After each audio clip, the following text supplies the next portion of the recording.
Once upon a midnight dreary, as I pondered, weak and weary, over many a quaint and curious volume of forgotten lore, as I nodded, nearly napping, suddenly there came a tap, tap, tapping, as of someone gently rapping at my chamber door. Chapter 1. He was awakened by the stamping of 200 tiny feet in his mouth.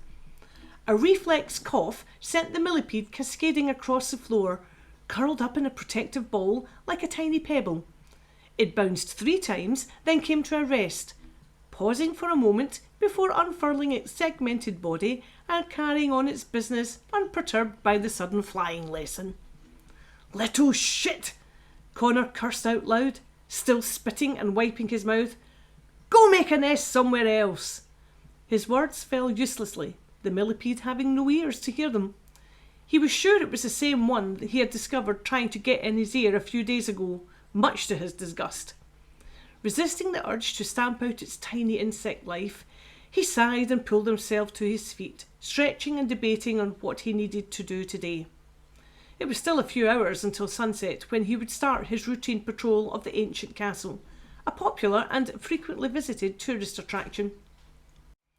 It was dark and miserable in his room. Windowless, it was situated on the lowest level of the building.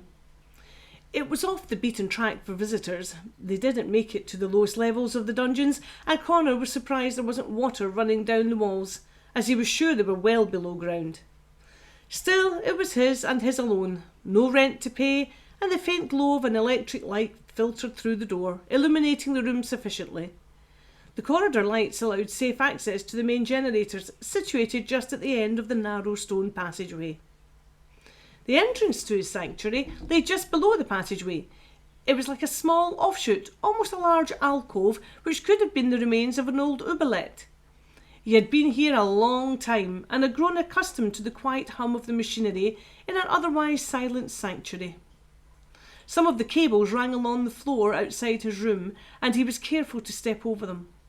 The whole place was warmed by the heat generated from the large electric units, but even so, he tried to get out as much as possible, up into the light, and to visit the castle with the others.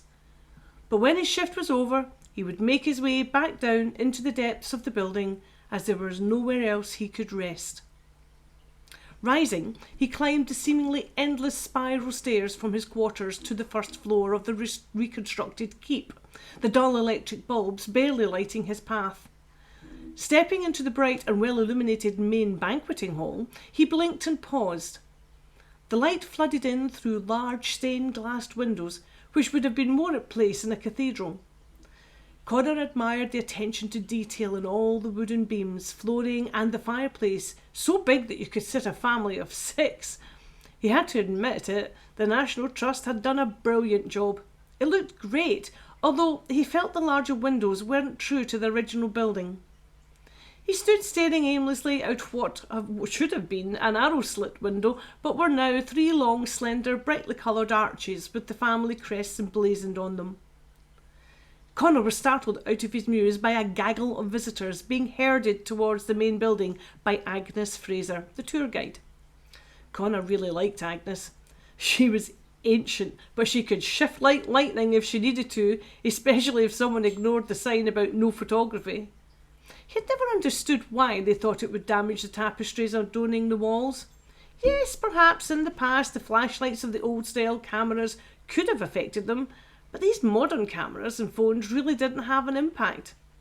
Old habits die hard, he supposed. The visitor group made their way out inside, and Connor slipped back behind a pillar out of sight.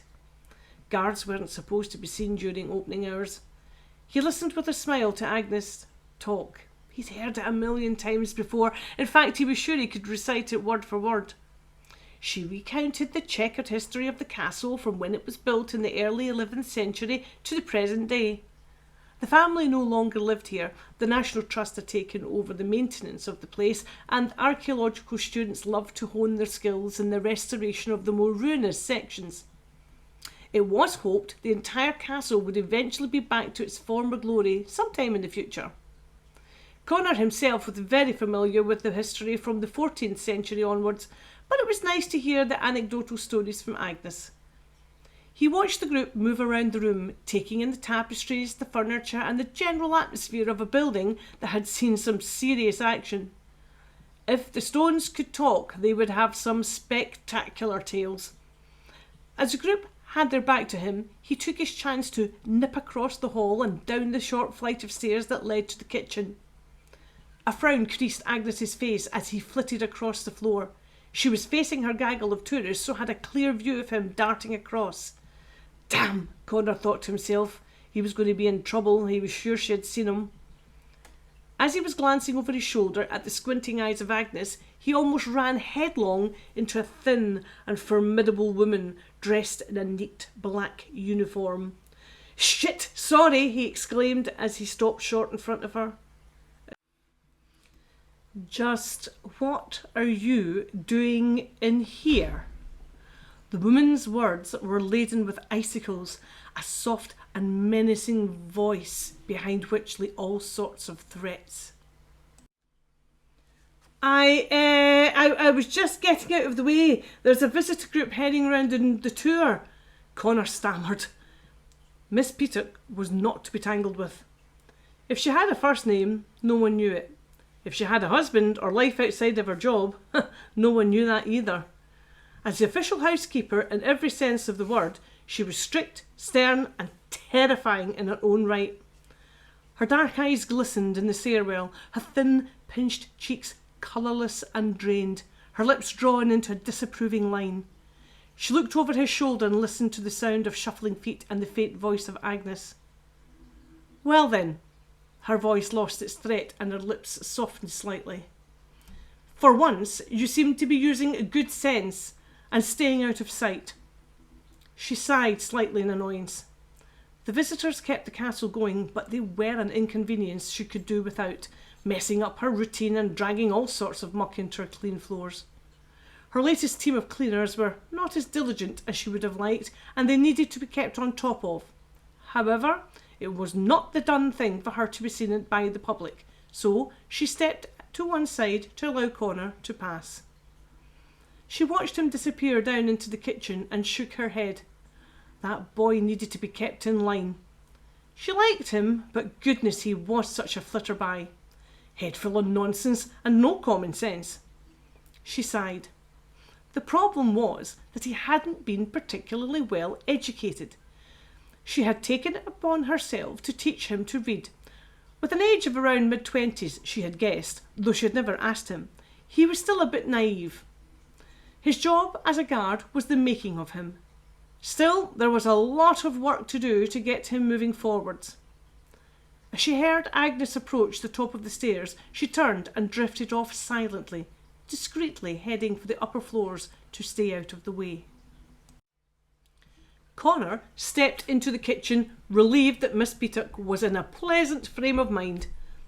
She was a bit of a dragon, but he really respected her and how she'd tried to educate him. The library had plenty of books, most of them very boring and laborious to read, but he was determined to work his way through them. It was interesting to see how people's perception of life had changed over the ages. Some of the books were several hundred years old, and even the language had changed.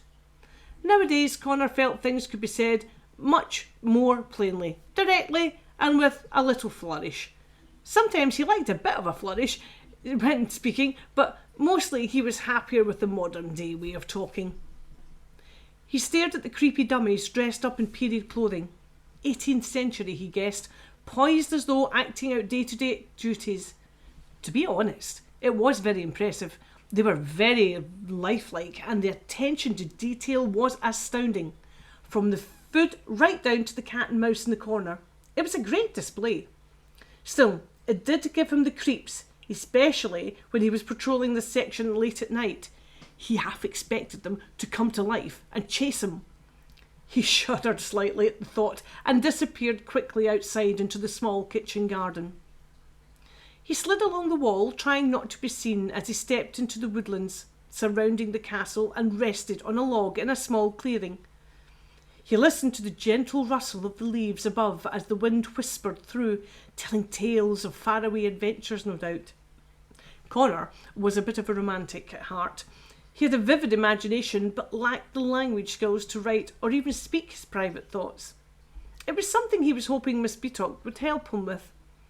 He would love to see his stories and adventures written in one of the large books in the library. Here, in the woodlands, he imagined all sorts of things, fairies and magical beasts hiding from people, just like he had to hide sometimes. With an eye for detail, he marvelled at the intricate partnerships in the plants around him, how the ivy climbed the strong trunks of the massive oaks, beech and pines. He especially liked the rowan trees. In the autumn, their red berries decorated the woodland like ruby jewels. The tall grass and thistles pushed themselves towards the light above, whilst the gentle and delicate red campions threw their canopy over the fading bluebells that were pulling their reserves back for another year. The fragrance of wild garlic floated subtly through the air, and a stand of ferns seemed to wave at him from across the tiny glade. He breathed in deeply, closing his eyes and marvelling at the sounds of the forest. Insects, birds, and small furry creatures going about their daily business. There was a rustling sound directly above him. Caw, caw, caw! The raucous call was directed straight towards his seat on the log. Startled out of his muse, Connor stared up at the large raven perched on a branch, studying him. He grinned and shook his head. I've nothing for you to eat, so you can just bugger off right now. A smile played on his lips as he secretly admired the glossy black feathers and the bright brown ringed eye peering at him. The bird clicked its beak and turned his head to the side, peering down at him, making a strange trilling sound in its throat. Shaking its feathers and flexing its wings, it bobbed up and down for a moment. Caw, caw! The raven finally replied, hopping down to a lower branch just above Connor's head and shaking its tail feathers. Ah, you better not shit on me! Connor shifted slightly just in case and stared at the mesmerising gaze of the bird. The raven looked back at him, intelligence and wisdom focused on its burning eye. A strange tingling sensation, not unpleasant, but not welcome, started to creep through Connor's very soul. He had felt this once before, a long time ago, but the memory was faint and distant, not quite remembered, but not forgotten. Shivering, he began to feel uncomfortable under the inscrutable gaze of the black bird. Go away! Mind your own business! He said, trying to sound brave, but inside fear was wrapping itself around him. Caw, Connor! The bird's beak clicked shut as it stared at him. Connor shot to his feet in shock. That bloody bird had said his name. That was impossible. He stared in terror at the now frightening apparition, and it stared back. Shaking his head, he wondered if he'd imagined it. Caw, Connor! This time the raven was loud and clear, the voice taking on a sweet and endearing tone, and the bird nodded slowly at him. Totally freaked out, Connor started to back away from the raven, which had now hopped down onto the log he'd been sitting on. Connor! His name floated towards him and through his body, more demanding and authoritative. It was too much. With trembling limbs, he edged back through the foliage and onto the path, all the time the bird watching him with keen interest. It flapped its wings and hopped onto the ground, running after him with a comical gait. Fucking hell! Connor turned and ran back through the woods, along the path and into the castle garden, too frightened to look back to see if the bloody bird was still following him.